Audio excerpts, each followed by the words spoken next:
मैं आरपी सिंह, व्याख्याता, उत्कृष्ट विद्यालय शहडोल। बच्चों, मैंने इसके पहले गणित विषय में अध्याय 3 आव्यूह पर आपको 3 वीडियो भेज चुका हूँ। मुझे आशा है कि आप उसे अवश्य पढ़े होंगे। आज मैं आव्यूह के कुछ महत्वपूर्ण प्रश्नों को हल करके बता रहा हूँ। तो चलिए शुरू करते हैं। सबसे पहले आप देखिए यहाँ पर प्रश्न नंबर 1। यहाँ ए आव्यूह और बी आव्यूह दिया हुआ है, तो ए प्लस बी और ए माइनस बी ज्ञात करना है, यानी आव्यूह का योग और आव्यूह का अंतर। इसको कैसे हल करेंगे ज़रा ध्यान से देखिए। तो मैं सबसे पहले आपको हल बता रहा हूँ। यदि मैंने दिया है तो आपको जो आव्यूह दिए हैं उसे आप लिख लीजिए। दिया है आव्यूह ए बराबर 2, 3, 5, 5, 4, 2, 2, 5, 9, ये आव्यूह ए है। और बी आव्यूह दिया हुआ है, आपको देख लीजिए कितना दिया है बी आव्यूह। आप इसको लिख लीजिए 5 - 9 6, दूसरी पंक्ति में 2 - 3 - 5, 4 - 9 और 7। बच्चों, सबसे पहले हमें आव्यूह ए की कोटि देखना है। कितनी पंक्ति है? 1 2 3, 3 पंक्ति है और 1 2 3 स्तंभ है। 3 × 3 कोटि का ये आव्यूह है। बी जो है इसमें भी 1 2 3 पंक्ति है और 1 2 3 स्तंभ है। 3 × 3, यानी कोटि समान है, तो आव्यूह का योग और अंतर परिभाषित है, यानी इनका योग हो सकता है। ठीक है, आप लिख सकते हैं ए और बी परिभाषित, ए प्लस बी और ए माइनस बी परिभाषित है। इसलिए ए प्लस बी निकालने के लिए हमें क्या करना पड़ेगा? पहले आव्यूह ए को उतारना है। 2 3 5 पहली पंक्ति, 5 4 2 दूसरी पंक्ति और 2 5 9 तीसरी पंक्ति। पहला आव्यूह ए प्लस बी के मान रख दें आप यहाँ पे। बी का मान यहाँ दिख रहा है 5 - 9 6, 2 - 3 - 5, 4 - 9 और 7। अब दोनों आव्यूह की कोटि समान है, तो हमें क्या करना है? संगत अवयवों को जोड़ देना है। तो इस प्रकार हमारे पास ए प्लस बी का मान कितना आ जाएगा? देखिए, संगत अवयव मतलब ये पहली पंक्ति में पहला पहला, ये दूसरा दूसरा और तीसरा तीसरा जुड़ जाएगा। तो ये हो जाएगा 2 धन 5, दूसरा हो जाएगा 3 - 9 और ये हो जाएगा 5 धन 6। दूसरी पंक्ति की ओर ध्यान दें, संगत अवयव, तो 5 धन 2, 4 - 3 और 2 - 5। तीसरी पंक्ति को संगत अवयव जोड़ें तो ये हो जाएगा 2 धन 4, 5 ऋण 9 और 9 धन 7। इसको थोड़ा हल करें, देख लें इस प्रकार दिख रहा।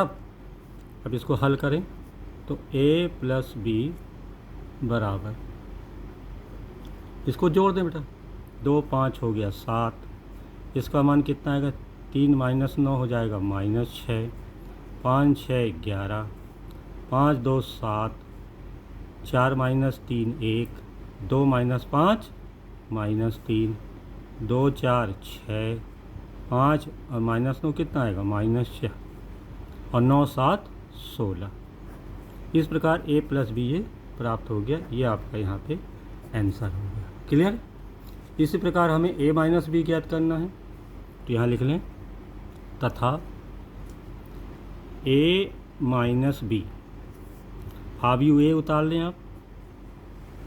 ए आव्यूह में आप है 2 3 5 5 4 2 2 5 9 और यहाँ माइनस बी है, ये माइनस बी है, इसको आप लिख सकते हैं प्लस -1 कर लीजिए और बी का मान लिख दीजिए। बी का मान आपके पास है 5 - 9 6, फिर है 2 -3 -5 4 माइनस 9 और 7। अब इसके अगले स्टेप में होगा a माइनस बी बराबर, सबसे पहले इस -1 को आप अचर का इस आव्यूह में गुणा कर दीजिए। तो ये पहला आव्यूह तो ऐसे ही रहेगा, 2 3 5, 5 4 2, 2 5 9, और ये प्लस ये -1 के अंदर गुणा कर दीजिए सारे अवयवों में।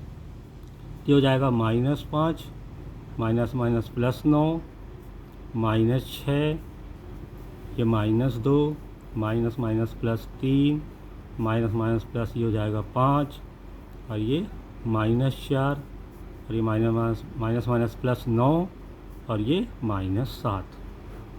दिख रहा है आपको? अब संगत अवयवों को जोड़ दीजिए। तो इस प्रकार हमारे पास a माइनस बी का मान आ जाएगा। किस प्रकार संगत अवयव जोड़ दीजिए? ये हो जाएगा 2 माइनस 5, ये हो जाएगा 3 धन 9, और ये हो जाएगा 5 माइनस 6। दूसरी पंक्ति 5 माइनस 2, 4 धन 3, 2 धन 5, और तीसरी पंक्ति देखिए 2 माइनस 4, 5 धन 9, 5 धन 9, और 9 माइनस 7। इसको हल करें अब, तो a माइनस बी का मान हमें क्या मिलेगा? 2 माइनस 5 कितना हो गया? -3, 3 9 12, 5 माइनस 6 -1, 5 माइनस 2 3, 4 और 3 7, 2 और 5 7, 2 माइनस 4 -2, और 5 और 9 14, 9 और में 7 गया तो 2। इस प्रकार ये आंसर हो जाएगा। तो a माइनस बी का भी मान आ गया। ठीक है, चलिए हम अगले प्रश्न की ओर बढ़ते हैं। दूसरा प्रश्न हमारे पास है, ध्यान से देखें। यदि a आव्यूह, b आव्यूह और c आव्यूह दिया है तो हमें इसके मान निकालने हैं। ठीक है, हल में देखें, आपको जो मान निकालना आप उसको लिख लीजिए। 4a + 2b - 3c। तो 4 में a का गुणा करना है, यानी 4 में आव्यूह a का मान रख दें। तो आव्यूह a का मान आप देख रहे हैं ऊपर, 1 2 3 0, + 2b, तो +2, और b आव्यूह उतार लें, 1 3 0 2, और -3c, तो -3 और c का मान कितना है? 1 1 1 0। समझ में आ रहा है बेटा? तो इस प्रकार ये 4a + 2b - 3c का मान निकालना है। तो पहले 4 का अंदर गुणा करें। कैसे गुणा होगा? अचर का आव्यूह में, सारे अवयवों में गुणा कर दीजिए 4 का। तो हो जाएगा 4 एकम 4, 4 दूनी 8, 4 तिया 12, और 4 शून्य 0। इस प्रकार 2 का अंदर गुणा कर दें, तो ये हो जाएगा 2 एकम 2, 2 तिया 6, 2 शून्यम 0, 2 दूनी 4। -3 का करना तो यहाँ प्लस आएगा, -3 अंदर चला जाएगा। -1 बताया था, हाँ, माइनस का अंदर माइनस सही जाएगा, यहाँ प्लस आएगा। तो -3 -3 और ये 0। अब आपको क्या करना है? 4a + 2b - 3c का मान निकालने के लिए तीनों समान कोटि के अवयवों, संगत अवयवों को जोड़ दीजिए। तीनों अवयवों के संगत अवयव, ये हो जाएगा 4 और धन 2 -3, पहला अवयव, और पहली पंक्ति का दूसरा अवयव 8 धन 6 -3। फिर दूसरी पंक्ति का पहला अवयव 12 + 0 -3, 12 + 0 -3, दूसरा अवयव 0, फिर +4 और +0। इस प्रकार हमारे पास ये हल हो करके 4a + 2b - 3c बराबर कितना हो जाएगा? ज़रा इसको हल कर लें। 4 2 6, 6 में 3 गया तो 3 आया। 8 6 14, 14 में 3 गया तो 11 आया। और ये 12 में 3 गया तो 9 आया, और यहाँ पे 4 आया। ये आपका आंसर हो गया। तो 4a + 2b - 3c का ये हल है। अब प्रश्न 3 देखते हैं। यदि a एक आव्यूह दिया है, देख लीजिए यहाँ पे, तो सिद्ध करना है कि a alpha into a beta बराबर a अल्फ़ा प्लस बीटा के बराबर होगा। ये इसके सफिक्स है। a अल्फ़ा माने a का जो भी अवयव है वो अल्फ़ा के रूप में है, a बीटा का मतलब जो भी अवयव है वो बीटा के रूप में है, और a अल्फ़ा प्लस बीटा मतलब जो भी अवयव है अल्फ़ा प्लस बीटा के रूप में आना चाहिए। अब इसको हम हल करते हैं। तो सबसे पहले हम यहाँ पे लिख लें हल।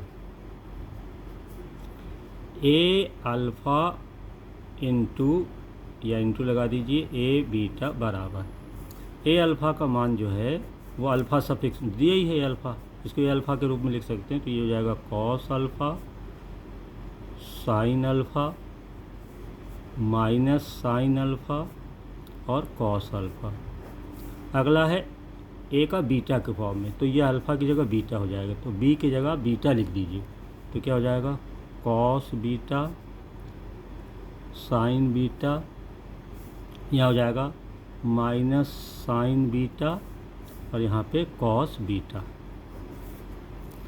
अब देखिए इसकी कोटि जो है 2 पंक्ति 2 स्तंभ है, इसकी 2 पंक्ति 2 स्तंभ है, यानी पहले आव्यूह के स्तंभ की संख्या और दूसरे आव्यूह की पंक्ति की संख्या बराबर है, तो इसका हम गुणा कर सकते हैं, यानी गुणा परिभाषित है। तो अब हम गुणा करते हैं। गुणा आपने सीखा है, फिर से देख लीजिए यहाँ पे a alpha into a beta बराबर, कैसे गुणा करेंगे ध्यान से देख लीजिए। पहली पंक्ति और पहले स्तंभ के संगत अवयवों से गुणा करके जोड़ देंगे। पहली पंक्ति पहले स्तंभ के संगत अवयव से गुणा करके जोड़ देते हैं। तो पहला कितना आ जाएगा, देखिए कॉस अल्फ़ा कॉस बीटा, ये हो गया, प्लस ये इसका इससे आएगा साइन अल्फ़ा और ये माइनस है, तो आप चाहे तो यहाँ पे माइनस कर दीजिए, माइनस साइन बीटा। तो पहली पंक्ति का पहले स्तंभ, ये पहले स्तंभ से गुणा हो गया। अब इस पहली पंक्ति का दूसरे स्तंभ से गुणा करेंगे। करिए आगे, पहली पंक्ति में ही कॉस अल्फ़ा साइन बीटा, तो cos alpha sine beta, cos alpha sine beta plus इसका इसमें होगा साइन अल्फ़ा कॉस बीटा, दिख रहा आप। अब इसके बाद दूसरी पंक्ति का पहले स्तंभ से इसका गुणा करिए तो माइनस पहले आ जाएगा साइन अल्फ़ा कॉस बीटा, और ये फिर माइनस आ जाएगा कॉस अल्फ़ा साइन बीटा, ठीक है। अब इसका इसमें गुणा करें दूसरी पंक्ति में का दूसरे स्तंभ में, तो ये हो जाएगा minus sine alpha sine beta, और ये हो जाएगा plus cos alpha cos beta, इस प्रकार। अब इसको थोड़ा सरल करें तो a alpha into a beta बराबर, देखिए कितना आएगा, इसको पढ़िए cos a cos b minus sine a sine b। आपको पता है ये सूत्र है कॉस अल्फ़ा माइनस बीटा का, कॉस अल्फ़ा माइनस बीटा का, cos alpha cos beta minus sine alpha sine beta, ये है कॉस अल्फ़ा प्लस बीटा का। समझ में आया? यस। और ये है sign A cos B plus cos A sine B, तो इसका सूत्र हो जाएगा साइन अल्फ़ा प्लस बीटा। इसमें कितना आएगा, इसमें से माइनस कॉमन निकालने, सब धनात्मक हो जाएंगे, तो ये किसका सूत्र बनेगा sign A cos B plus cos A sine B, यानी साइन अल्फ़ा प्लस बीटा का। और इस किसका सूत्र बनेगा ज़रा आप बताएं ध्यान से, इसमें cos A cos B minus sign A sine B, इसके जैसा, तो ये हो जाएगा कॉस अल्फ़ा प्लस बीटा का, ठीक है। तो अब ये देखिए ये हो गया ए अल्फ़ा इंटू ए बीटा का, ए अल्फ़ा इंटू ए बीटा का गुणनफल आएगा। ये पूरा मान क्या है cos alpha plus beta sine alpha plus beta minus sine alpha plus beta और कॉस अल्फ़ा बीटा। इसको अगर हम यहाँ पे देखिए, यहाँ पे इसमें रख दें अल्फ़ा की जगह alpha plus beta alpha plus beta alpha plus beta alpha plus beta, तो ये ए अल्फ़ा जो आ रहा था ए अल्फ़ा की जगह ए अल्फ़ा प्लस बीटा, तो ये इसका स्वरूप जो हो जाएगा ए अल्फ़ा प्लस बीटा का हो जाएगा। समझ में आए? तो ये आपका प्रूफ हो गया, यही सिद्ध करना था, ये प्रूफ हो गया। समझ में आया आपको? अब आते हैं हम प्रश्न 4 की तरफ। इसमें दिया है यदि a बराबर एक आव्यूह है तो हमें a² - 5a - 14i को ज्ञात करना है। तो चलिए हल करते हैं। हल में हमें किसका मान निकालना है? a² - 5a और -14i। इसको हम लिख सकते हैं, a² को हम लिख सकते हैं a × a, हम -5 को लिख सकते हैं ब्रैकेट में ले जाए -5 × a, और यहाँ फिर +14 -14 को ले जाएं तो ये i, इसका मान। चलिए मान रखते हैं। a × a मतलब आव्यूह को 2 बार गुणा करना, तो 2 बार लिख दें आव्यूह को। 3 - 5 - 4 2, फिर इसमें हम गुणा कर दें 3 - 5 - 4 2 बार a को लिख दिया। अब प्लस ये -5 है और आव्यूह a को लिख दें 3 - 5 - 4 2, और ये जो -14 है इसको प्लस यहाँ पे ब्रैकेट में -14 और उसी कोटि का i 1001 तत्समक। अब इसको हल करते हैं। तो कैसे गुणा करेंगे? अभी आपको बताया कि इसकी पहली पंक्ति पहले स्तंभ गुणा कर लीजिए। 3 × 3 = 9 और ये माइनस प्लस 5 × 20। पहली पंक्ति का पहले स्तंभ के संगत। अब पहली पंक्ति के दूसरे से करें तो ये हो जाएगा -15 और -5 और 2 -10। पहली पंक्ति से दोनों स्तंभ हो गए। अब दूसरी पंक्ति से दोनों स्तंभ का गुणा करते हैं तो कितना आएगा? -4 - 4 16, नहीं -4 का पहले स्तंभ से 4 × 3 = 12, तो ये -12 आएगा, -12, और यह होगा -8, -12 -8। अब दूसरे स्तंभ में करें तो माइनस प्लस 5 × 20 हो गया, और ये +4 हो गया, ये आ गया। और -5 के इसमें अंदर गुणा करते हैं सारे अवयवों में तो कितना हो जाएगा? ये देखिए -15 इसमें हो गया, इसमें कितना आएगा? 25, माइनस प्लस हो जाएंगे, ये प्लस हो गया 5 × 20, और ये -5 दूनी 10। अब प्लस -14 का अंदर गुणा कर दीजिए तो हो जाएगा -14, ये 0, ये 0, ये -14 है। अब ये थोड़ा सा उसको सरल कर लें हम, तो ये जोड़ दें अपन तो ये हो जाएगा 29, ये आ जाएगा -25, ये आ जाएगा -20, और ये आ जाएगा 24, प्लस इनको भी रख दें आप एक वैसे ही -15 25 20 -10, और इसको भी ऐसे रहने दें -14 0 0 -14। अब ये 3 आव्यूह हैं समान कोटि के संगत अवयवों को जोड़ दीजिए तो ये हो जाएगा आपका 29 -15 और -14। दूसरा कर दीजिए -25 +25 +0। दूसरी पंक्ति ले लीजिए -20 +20 और +0, ये ले लेंगे तो 24 -10 -14। इसको और हल करें तो ये कितना हो जाएगा? देखिए ये दोनों ऋणात्मक चीज़ जुड़ जाएंगी तो ये हो जाएगा 29 और 29, ये 0 हो गया। ये 25 कट जाएगा तो ये भी 0 आ गया। ये 20 -+20 कट जाएगा तो 0 आ गया। और -10 -14 -24 और 24, ये 0 आ गया। तो ये आपका 0 आव्यूह है 2 × 2 का, ये आपका आंसर हो गया। इस प्रकार मैंने आज आपको कुछ महत्वपूर्ण प्रश्न बताए। अगले वीडियो में और महत्वपूर्ण प्रश्न लेकर मैं आऊँगा। धन्यवाद।